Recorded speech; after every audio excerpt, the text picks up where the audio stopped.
What's going on, guys? Killer back here with another Empires of Puzzle video, and today I'm finally bringing you guys what you've been asking for. Ranking the 3 stars. Not top 10, actually top 9. I didn't realize this, but there's actually only 9 3 stars of each element in the game. Today we're going with yellow, and I don't know if you guys have noticed, but this wonderful, great animation background or piece of artwork comes from Say Hey. Shout out to her. She gave me this, I think, a day ago, 3 days ago, and I was like, man, I know exactly where to use this piece. I'm gonna use it on my 3-star rankings, guys. I've got a couple more pieces to do. The reason these videos are taking so long is because I'm actually trying to bring you guys high-end stats from the max level of them, and I also have skins for some of them. Like, for instance, green is killing me right now. That's actually taking a lot out of me because it's actually 4 green skins that I have to actually level up while I'm doing these videos too. Just so everybody knows, I'm not counting skins as separate heroes. If they have a skin, that's being equated into the heroes, and that's going to be from here on out for any rankings I do. And without further ado, let's get to the 3-star top 9. Top 9, so everybody knows it's top 9. Alright, so at number 9, my absolute can't stand the most yellow, but at the same time, it's Donna. Dawn is a hit 3. She don't hit him but for 210. I believe she might have got a buff since I've had her. Minor damage to the enemies. Leaping attack. I'm just not a fan. Defense is at 391. Health's at 679, and attacks at 488. Maybe the attack's okay. The class is actually pretty good. I have seen people run her at the flank and tank in these very fast tournaments, and believe it or not, Donna might smoke you there. But I just have to say she's a pretty lackluster 3-star. I cannot wait to see what her skin does. Hopefully it does something crazy like Carol's or Kirill or Carl, whatever his name is, and add some burn damage or some sand damage or something. But she needs definitely some improvement. At number 8, I guess I can leave him up. I gotta go with Kalani. Funny thing is with Kalani is that her reverse is Gunner, and Gunner I have pretty high up on blue, but Kalani for yellow I have pretty down because a lot of the yellows come with fast attack. Kalani is slow, but she does protect you against all. And some people might say that's more important than some other stuff, but I really have never had a problem with her on the tournament side of things for 3 stars. I don't run her for events. I don't run her for defense. If you grab this hero early, she makes for a great flank tank in Season 1. And possibly in the Season 2 normal mode. Probably not hard mode, and probably not outside of, I would say, stage 11, 12, because she's probably going to get 8 by then. But as you can see, she's got way better stats than Donna. 429 on attack. She is not an attack hero, so you definitely want her to be on defense. Defense is already at 453, and the health is at 728. Pretty good stats-wise. She's a monk, which actually works out well for her as well, so no mana reduction. And Spiritual Link. Everybody gets share damage, and everybody gets defensive up to 63%. And that's where I got Kalani. I got her at number 8. At number 7, ooh, Armand. So Armand is on number 7 because he's also slow. Now, the reason I got him a little bit ahead of Kalani because A, he's hitting, he's reducing the health, and he's got a dot on him, so he does quite a bit. Problem I have with him, again, he's going against a lot of fast class from yellow. So Armand's at number 7. He is kind of slightly. I could slightly see him moving up one more spot maybe because of his new family buff, which adds defense to him, and also he works with his other 3-star counterpart, Hyson, so he gets a 10% if you put those two together. I currently have 3 Hysons and actually 2 Armands. I can't wait to run that team. It's going to be kind of interesting for the very fast tournament. I think it'll be pretty good synergy there. He does come with a little bit better health than the last one, but the defense is lack. A 477, so his attack's a little better, and then you've got a 418 for the defense, 712 for the health, 130% damage to everybody. Everybody gets a 92 sand damage over 4 turns. So he's got a bleed already built into him, is guaranteed, and then also he reduces the healing and he cleanses himself. All that's great, but it's slow, and he's a rogue. Um, my emblems, you know, honestly, he's built well to be like a yellow tank, and I can see going the rogue route, but I wouldn't invest. That's just me. Armand stays at number 7 for me. Ooh, number 6. This one, Ganju. I got Ganju at number 6. Ganju comes fast. He's a monk. He's going to reduce that mana. He hits pretty decent at 270. I believe after he gets his skin, he goes up a little bit. But right now, he's where he's at because he's dated. That defense is terrible. The health is great, but the defense is terrible. 363, 811, a nice 467. So his attack's pretty good. He's not a bad. If you don't have certain other heroes, I'm not going to mention anybody, but you'll see later. Ganju is a very good replacement for them. I don't mind the mana down, even at 25%, but hits so many other heroes that do a little bit more with a little bit more time, and then also with a little bit more speed. But Ganju's right there, little happy looking panda right there. I'm not mad at him. I can see him after his skin possibly being in that top 3 spot. It just depends on what they do with him. Let's go to number 5. Number 5 is... the name just went blank, and it's right there in front of me. I just can't pronounce it. Borjin's sister. There we go. I'm not trying to mess it up. Agnes. There we go. I couldn't get it up. Couldn't get it out. Agnes. Man, that was pretty gonna be rad. Now Agnes is a rogue, and she has a realm bonus. This was one that I really had a trouble placing. And somebody had to remind me that she has no health. She's sitting at 481 health, but 550 attack, 481 defense. Okay, she's the hardest hitting yellow, and she bypasses defense and reflects shield at a 60% chance. So more than likely she's going to reflect it. Also, she has a 320 attack. She hits the hardest, but she ain't going to live to hit, so it's tough. I would probably run her over Ganju because at least the tile damage while she's alive is harder than his is. And then if she does get off, she's going to kill somebody. Agnes is really strong. Her realm bonus, I believe, heals. So if she gets low or dies, she does heal people. So that's pretty good. I'm not mad at her. I was really disappointed with his health. I think SG needs to go back in and I would take 50 here, put it there or something. I don't know. I just want her to live a little bit longer. But Agnes comes in that number 5 spot. Ooh, now we're getting close to that top 4.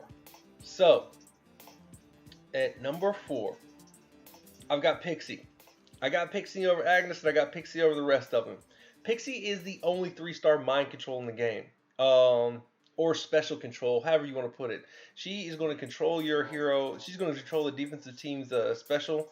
I believe when she came out, at one point they were flirting with her being fast, but she came out average. I wasn't mad because she's really strong. I was hoping she looked more like Hansel than Gretel, but she is more like Gretel. But she deals 290 damage to the target, so she's single target. Automatically does a 21% damage to the target when the target's mana is full. So you're going to get that other 21% damage once your mana is full, and you won't be able to use your special. She also has a family bonus as well. I'm not quite sure what Fables is. I think it's defense and mana. Don't quote me on that. Let me look it up real quick. Pixie's family bonus is attack and defense. Excuse me.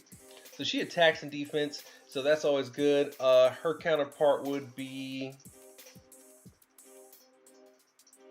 I don't think she has a counterpart. Now that I think about it, yeah, she's the only 3-star on that event, so there's no counterpart there because they just released the 3 stars. So, but Pixie's there. I do like the mind control.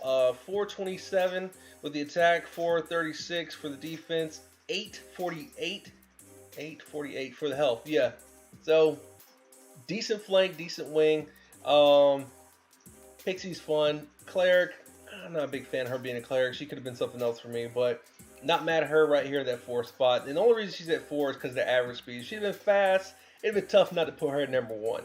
And that's what I got. So now top 3. Here we go, ladies and gentlemen. Let's get to it. At number 3, Malia. So Malia definitely is number 3. The only reason she's not even higher than that is because her hit is not strong, but she hits all, and she's fast. She has a family bonus of Atlantis. She goes pretty well with the green guy. I can't think of his name. For the defense increase. She's a druid, so she's gonna stay alive a little bit longer. Stats are pretty decent. Also, her attack is up too. She's at 505, a 404 for defense, a little light on defense. 684 is a little light on health, but that's okay. Because once she goes off that one time, because she's fast, 120% to everybody, and she adds a 30% crit to everybody. And she's a druid, so while she's taking damage, she can possibly catch a minion. This is one of those 3 stars. If you start off early in the game, you grab her. If you had some extra druid emblems, I can see you putting them on her just for the start. Personally, I don't put emblems on 3 stars, but like at the start of the game, she would be a decent druid to do it to because she's going to buff the whole team and she hits everybody. Not to mention she comes with the family bonuses. You have a lot of pairing with her in the Atlantis tree to get that defense up so she can hang in there until you get a replacement for her. I like that. She's a pretty solid hero. Only reason I don't run her anymore is because of number 2. And without further ado, number 2 is Kazvir, the beekeeper. Cactus Jack, everybody's best friend. So Cactus Jack is oh man, I love this guy. He's fast and he adds a minion that doesn't allow minions for the enemy and they poison. This dude's awesome. I love this guy. So the only reason I don't run Malia is because I have 2 of him. So I run 2 Cactus Jacks or Beekeepers on with 3 Borgins for almost all my tournaments. I'm sorry, that is the combination. So if they don't have Halen, cool. Cactus Jack comes up. He's just so strong. Let me check on his realm bonus because I don't remember what it does. Let's see here. Realm bonus. His realm bonus adds healing. So all allies get healed to 2-4% after enemy reaches low health. So he's going to heal you. And then that makes that what I said about Agnes is not right. So Agnes's is mana. Okay. So Agnes gives you 10% mana. And then Kazvir gives you the health. Okay. So either way. Cool. Also, he's a druid. Not mad at him being a druid because if he doesn't go off, he can add another minion. But he's going to bypass that minion because I run 2. And then he's already topped up at 3 if he gets hit. And then he goes off again. And there goes his replacement for the root. 424 attack. You've got a 418 for the defense. You've got a 905 for health. So he's going to stay alive. Definitely, I can see you tanking this guy or running him at flank. I run him at flank and leave Borgin in there in the middle just so I don't. But I might change it up now that I see where see what his defense and his health is. As you can see, summons a bee minion for all allies. The bee minion has 15% health and 17% attack to caster. If the bee minion hits you, you get poisoned and you cannot summon a minion on the enemy. I love it. I love this guy. I love when they go against each other and like I get a hit and then like half of my team can't summon a minion, half of their team can't summon minions. That makes for an interesting fight. I love this guy. This guy's great. Shout out to him. This is a well put together character. If you have him, I recommend 2, possibly 3. Run 2 with the triple Borgin, or I can see you running 2 with maybe some of these other heroes. But I can see him and Agnes definitely putting up a fight. 3 Agneses and him on a purple board. That'd be interesting. On a purple enemy board. That'd be interesting. So at number 1, I think you guessed it by now, but you got to give it to him because the boy stands the test of time. I got to go with Bane. Now this is Bane Skin, and I also have Bane Regular. I personally run Bane Regular, but Bane Skin too. Either way you go, this is the number 1 yellow 3-star in the game. The reason that is because due to the skin stats, he's gained 10% health, defense, and he's also gained 5% mana and 5% attack. Let me verify to make sure that's correct. I believe I'm right. Let's see here. Yep, so 5% attack, 5% mana, and 10% health, and 10% defense, excuse me. So the defense is at 10%. That increase of all that, plus the troops that you're going to put with them, he's the fastest yellow in the game right now. And for what he's going to do with the hit at a 280, plus the blind at 40% in this version of the skin, versus the 35% and 300 damage in this version of the skin, I always run the regular. I'm sorry. It's just worth it. He's gonna live. He's gonna stand the test of time because his defense is now up and his health is up. He's sitting at 492. No, he's not the hardest attack. He's not the highest defense. Not the highest health, but he's balanced. Bane does what you need to do. He's a monk in regular, and then he's an archer in other ones. So really, if you invest and go down, he has probably a 30% chance in his archer form to bypass. So he's similar to Agnes, but with the stats you need. There you go. This is why he's number one and she's down. Health up, 30% versus the 60, but I'm going to live to at least hit you. And not to mention, I've got the increased speed. So I'm faster than her, so therefore I'm better. Bane, due to his skin, makes him number one in the 3-star list, guys. And this is my list. I'm sure there's some that'll be like, oh, wherever. It's so hard when you come to the 3 stars because they do such the simplest of stuff. Mana speed, I think, plays the biggest role when it comes to these guys because in the 3-star tournaments or 3-star events, whatever you want to run, you don't have much margin for error. Bane, so far, like the hit consistently, that's going to be very helpful. Donna's average, so the 3 hit, therefore she's down, you know. Once her skin comes out, they make her a little bit faster. I'm sure Donna will jump up a little bit more. Be very interesting after the next batch of skins where this list would go. Maybe I'll revisit it then, but probably not. Guys, I think the next one, because I already have the background, I think blue will probably be next. Expect that sometime, probably a week from now, for this one. In the game right now, we've got the Knights of Avalon. I won't be pulling on that because I have everybody but Lady of the Lake. I don't know if I need Lady of the Lake, but Lady of the Lake's there. About to complete it, and there's there. I have recently changed alliances. We'll get to that at some point, but until then, Killer out. I hope you guys enjoyed this video. Like and subscribe, I guess. That's what you said in these things now. Nah, Killer out. Peace.